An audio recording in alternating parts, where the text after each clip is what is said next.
Que a graça e a paz do nosso querido Deus estejam com cada um de nós nesse momento, hoje e para sempre. Amém. Nem só de piadas vive o homem, né? Mas de algumas questões interessantes para a nossa conversa aqui. Lucas, o meu xará, que escreveu esses dois livros, ou dois volumes, né? Tanto o livro do próprio Lucas como o livro de Atos dos Apóstolos, nos contam uma história que foi encomendada. E para escrever um livro naquela época não era tão barato assim, né? E aí é interessante que há uma discussão lá no capítulo 28 de Atos. Será que faltou papel? Né? Parece que faltou uma conclusão ali naquele livro. Então, até é interessante que tem um movimento no Brasil chamado Atos 29, que é como se fosse a continuação da igreja, né? Mas é interessante quando nós olhamos para a forma com que é escrito. E no Evangelho de Lucas, que também, né, capítulo 28 ali, capítulo 24, nós vamos ouvir naquele livro o próprio Lucas falando sobre Jesus ir ao céu, meio que... parece que está acabando o papel aqui, deixa eu escrever rapidinho. E ele escreve não de uma forma tão detalhada como ele escreve em Atos. Ele sabia, né, que eram dois pergaminhos, digamos assim, né, ou duas peças de livros, melhor dizendo, em que eles tinham um espaço delimitado. E no segundo volume, que é o livro de Atos dos Apóstolos, ele até relembra um pouco disso. Olha, Teófilo, assim como ele diz lá no início do Evangelho de Lucas, eu estou continuando, né? Vou falar agora sobre o que a igreja é. Ele está contando a história de Jesus e dos discípulos. E ali, então, nesse texto de Atos dos Apóstolos, ele fala também, de novo, né, sobre aquilo que aconteceu no finalzinho do outro livro, quando Jesus é levado ao céu. E isso é muito importante, esse momento de transição do Evangelho para o livro de Atos. Lucas é muito cuidadoso, e olha que maravilha nós termos isso, né? Um escritor que fala das duas, digamos assim, dos dois grandes acontecimentos, a vinda de Jesus e a continuação da igreja, como a igreja é. Então, eu digo que nós estamos ainda nesse momento de Atos. Nós ainda estamos vivendo essa igreja. Uma igreja que já estava presente no Evangelho, mas uma igreja que recebe algo. Recebe algo. E aí o apóstolo Paulo vai falar sobre o que também é esse algo que a igreja recebe. Lucas daqui vai dizer que quando Jesus foi levado ao céu, Jesus fala que deu poder à sua igreja. Dá poder à sua igreja. Que poder é esse? E sobre essa perspectiva, que poder é esse, eu quero conversar com vocês hoje. Qual o poder que nós temos? Bom, duas respostas erradas para essa pergunta. Acho que a maioria de vocês já sabem delas, né? Mas a primeira é que não é um poder político. Isso parece óbvio, né? Que a igreja não recebeu um poder político. Mas de tão óbvio que é, parece que a igreja esqueceu disso. Ou, na verdade, nem esqueceu. Na verdade, de propósito, ela não quer saber disso. Então, ela ainda tem. E aí, no nosso contexto brasileiro, isso é muito mais forte, né? Essa questão de usar a igreja como um poder político. E nós sabemos que isso, de uma certa forma, até parece bom aos nossos ouvidos. Mas, pastor, o que tem de mais? É melhor a igreja estar no poder do que alguém que é contra a igreja. Faz sentido? É errado? Não, não é errado. Não é errado a igreja estar no poder. O problema é a igreja querer esse poder e trabalhar para que isso aconteça. Nós temos uma visão de reino de Deus que é a seguinte: o reino de Deus veio em Jesus Cristo, se estabeleceu e se estabelece. A partir desse reino de Deus, as consequências dele são algumas. Ou seja, dentro do reino de Deus, pode ser que a consequência daqueles que creem em Jesus sejam se tornarem políticos ou terem uma influência muito grande na sociedade. Mas, infelizmente, aqui no Brasil, a maioria das igrejas creem numa outra forma. Eles creem que precisam alcançar o reino de Deus através, então, do poder. Ou seja, precisamos estabelecer a igreja em todos os aspectos da vida. Vamos usar a igreja para um aspecto cultural, para estabelecer uma cultura cristã, e assim, politicamente, em todas as áreas. Ou seja, o objetivo é a construção do reino de Deus para que então Jesus volte. E vejam, Jesus disse que subiria, né, que foi levado ao céu, mas que voltaria. Mas em nenhum momento ele disse, olha, eu só vou voltar quando o reino de Deus realmente se estabelecer aí através do esforço ou do poder da igreja. Ele não disse isso. Mas, infelizmente, como eu falei, há esse intuito de estabelecer um poder cristão para que então o reino de Deus se estabeleça no mundo todo, ou especificamente num país, e a partir disso, Jesus então volte. Obviamente que até esse entendimento teológico não está tão presente assim no nosso dia a dia, mas é usado politicamente a fé cristã, ou o poder da igreja, a gente sabe, né? Como uma forma de conseguir votos. Ninguém aqui é inocente de dizer que, não, os políticos não pensam em ter votos. Não, eles precisam disso, senão eles não continuam lá. Então, usar a igreja para isso faz parte. O problema é quando nós damos ouvidos à seguinte frase: não, o poder que vocês têm pode mudar o nosso país. Opa! Mudar o país a partir daquilo que os cristãos dizem é uma consequência daquilo que Jesus já fez na vida do cristão. Não é um objetivo para então ser cristão, ou para então definir que ali há uma igreja verdadeira. Porque o poder de Deus vai se manifestar justamente nessa igreja para um outro objetivo. Então não é esse objetivo político, no sentido de poder, de ter o poder. Até a gente tem algumas questões, né, em relação a isso. Por que as pessoas são tão corruptas, né? Já tem tanto dinheiro e aí querem mais. Alguns sociólogos dizem, não, eles querem poder. Não importa mais o dinheiro. Não é só questão de... É questão de ter o poder. Mas o que é ter poder? Né? Pensando politicamente, o que é ter poder? Eu, particularmente, não sei essa resposta. É poder de ser impune? De poder fazer as coisas e tá tudo certo? Ou é só um poder de mandar nos outros? Ou é só um poder de sentir ou... Ah, eu sou o cara, né? Se não vierem pedir as coisas para mim, nada acontece. Nesse sentido, o poder, então, não é algo fácil de explicar, mas é fácil de detectar. Por quê?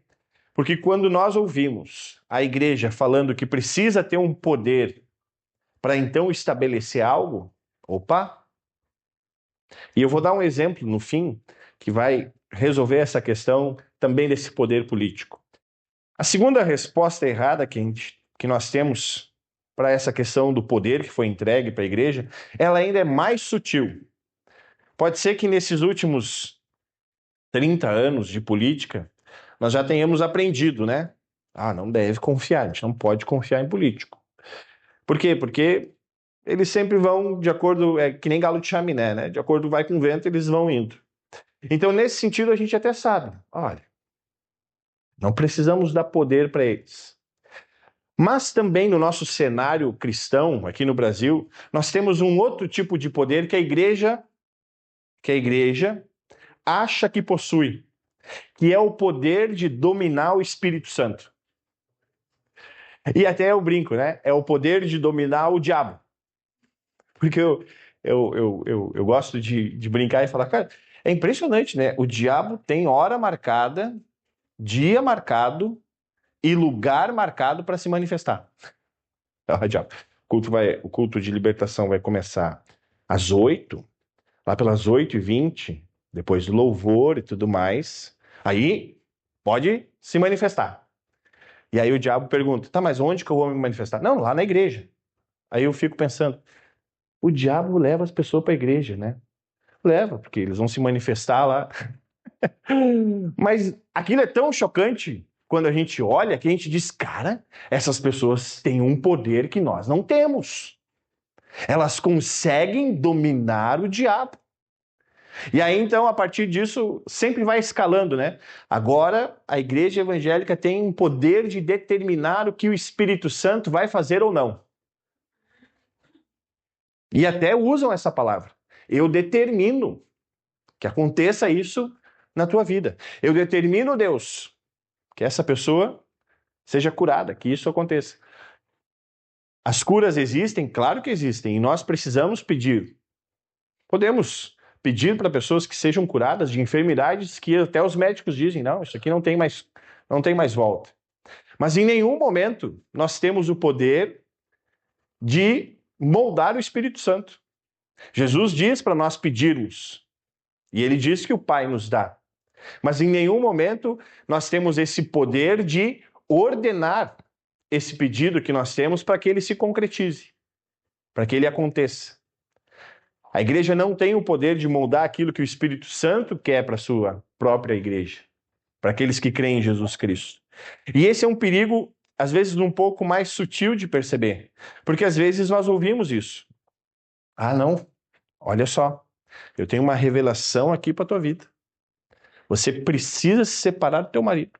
Você precisa se separar da tua esposa. Você precisa largar o seu emprego. Porque o Espírito Santo me disse. Pô, que poder é esse que você tem? Como é que ele disse? De que forma que ele disse? Por quê? Porque o poder que o Espírito Santo dá e que Jesus nos coloca aqui é bem mais simples do que tudo isso. É bem mais simples do que tudo isso.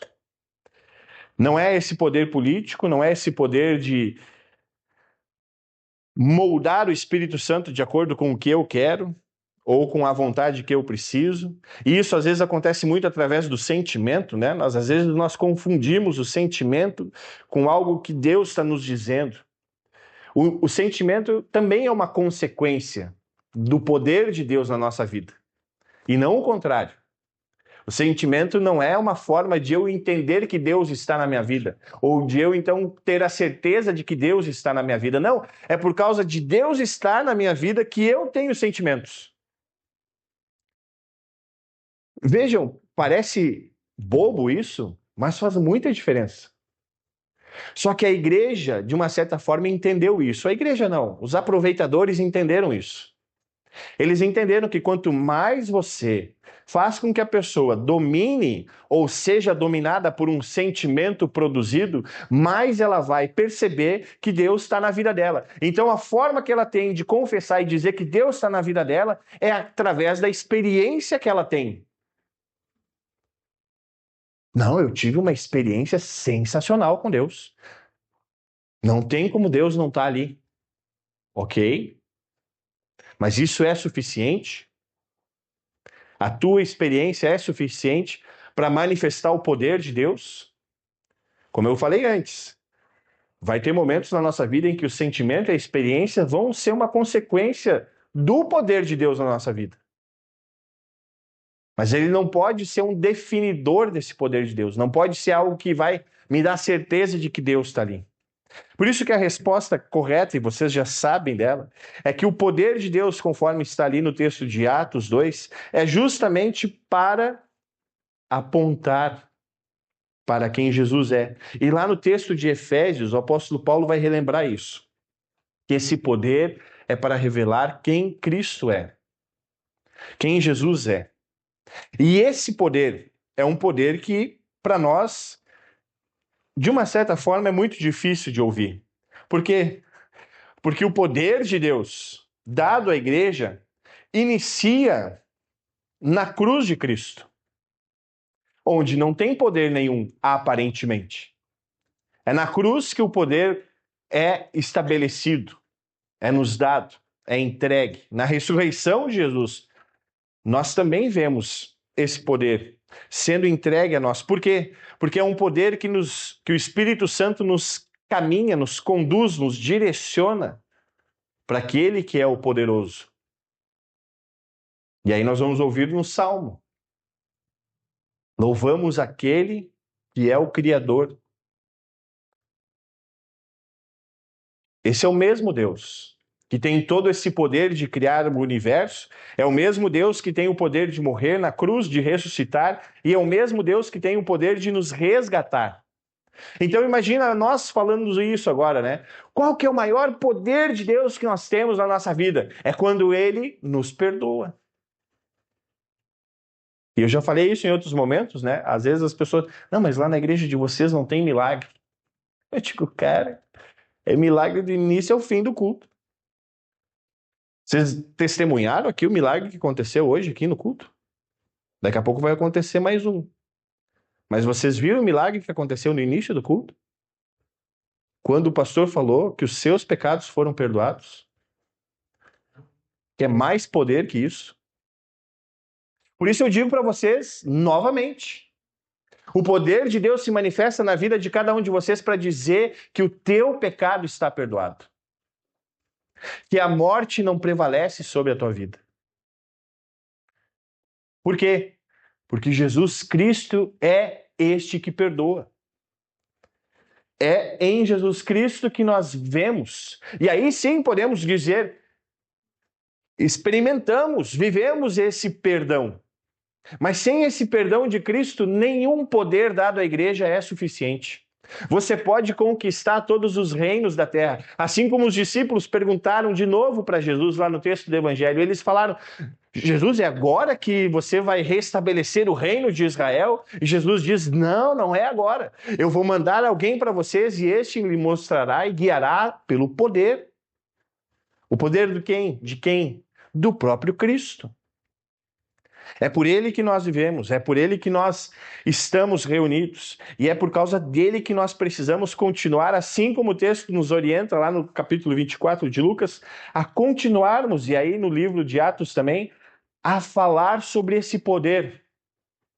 E aí, para encerrar, um exemplo muito bom, que até foi a partir de uma pergunta que eu recebi numa palestra que eu fiz lá no Paraná.